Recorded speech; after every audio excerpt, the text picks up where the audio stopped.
Do you struggle with finding the right basic tools to get started making stuff at home?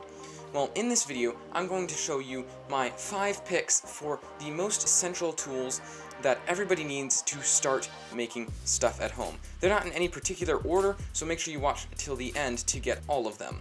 First up, we have a Razer blade. I've had this one for quite some time, and it's just really nice. They are very versatile and good for making small precision cuts, as well as big, more sweeping movements to just really get stuff done. They're also really easy to keep sharp and keep safe. This one can just like flip in and out. And they're essential for creating with a lot of basic starter mediums like paper or cardboard, where you just need to cut stuff. So yeah, Razer blade is definitely an essential and one of the first things I started with. Now, what is probably the most essential of all of these is a measuring device. So there are 2 primary kinds of measuring devices that you will probably have.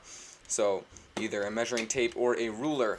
Now, a ruler is better for those small projects because it allows you to make like accurate folds along that straight edge, and it also is compatible with a razor blade or a pencil just to get straight edges. And measuring devices are just essential because then you can use units and scale projects, and you can also just keep your dimensions correct. Basically, you're going to need a measuring device, and there's no way you can really make functional parts without it. Next up, we have a hot glue gun.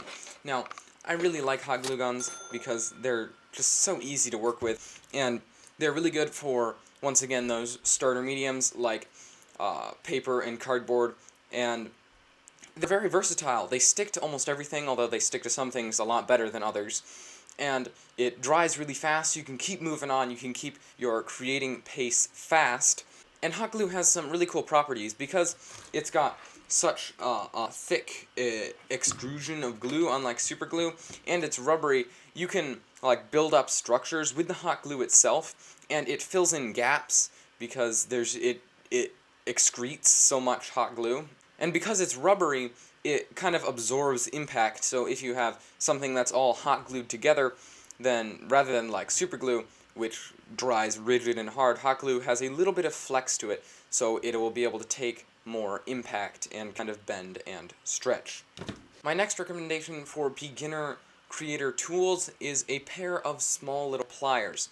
Now, I really like these pliers because there's a little bulkier one with some tread and then some needle nose, and there's actually a pair of wire cutters, but I lost those. But they're really good because they allow you to like cut wires, even stuff that scissors can't do, and then you can bend things, and they make those tedious tasks a little less tedious because of how precise they are in the ends. They also allow you to get stronger grip on objects because of the mechanical leverage you've got there. Plus, they keep your fingers out of places they shouldn't be when you can just kind of extend your reach a little bit by having the pliers go out into a dangerous zone where you might be cutting something. Last but certainly not least, I recommend having a design notebook. Now, it might not seem that important to have a design notebook, but it's essential for coming up with ideas quickly and efficiently and creating functional parts. I have a whole video I made about why a design notebook is essential,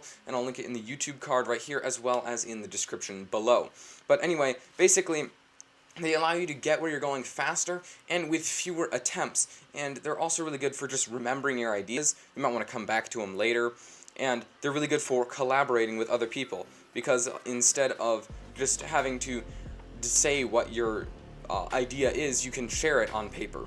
So those are the tools I recommend for beginning creating at home. They're really simple, and I bet you already have some. But for the question of the day, I want to ask you what tool you think should be added to this list. And if you think this is a perfect list, just let me know which one you think is the best tool. Now, there are links to all of these in the description down below that you can go check out, but also there's a video right here about that design notebook I was talking about, why it's essential, and over here there's another video that YouTube thinks would be great for you. You can subscribe right here. I'd really appreciate that, and thanks for watching.